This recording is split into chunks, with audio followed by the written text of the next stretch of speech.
De par leur statut, les professionnels de santé, qu'ils soient libéraux ou hospitaliers, ont souvent recours à des contrats dits prévoyance, leur permettant de maintenir leur niveau de rémunération ou de garantir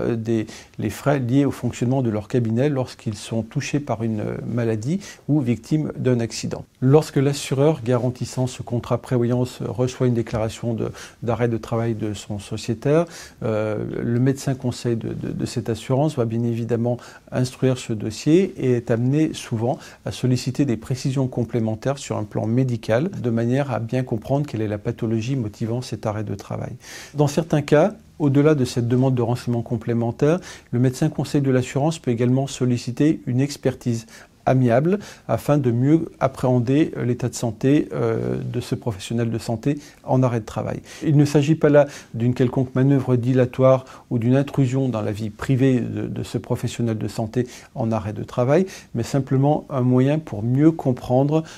quels sont les tenants et aboutissants de cet arrêt de travail et servir des garanties les plus adaptées à sa situation.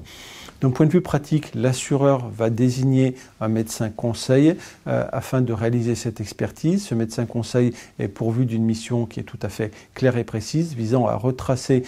l'histoire de cette pathologie et d'indiquer, d'un point de vue médico-légal, si l'état de santé de ce professionnel de santé relève toujours d'une situation d'arrêt de travail ou si une reprise à temps partiel ou à temps complet peut être éventuellement envisagée et si oui, dans quel délai. J'insiste vraiment sur le fait que cette expertise ne doit absolument pas être vécue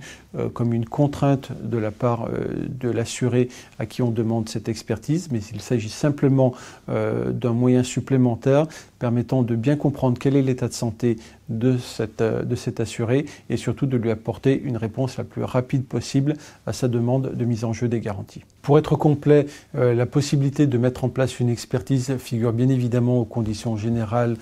prévues dans le contrat de prévoyance. Par ailleurs, le médecin conseil de la compagnie d'assurance gérant ce dossier est bien évidemment à l'entière disposition du professionnel de santé, donc de l'assuré,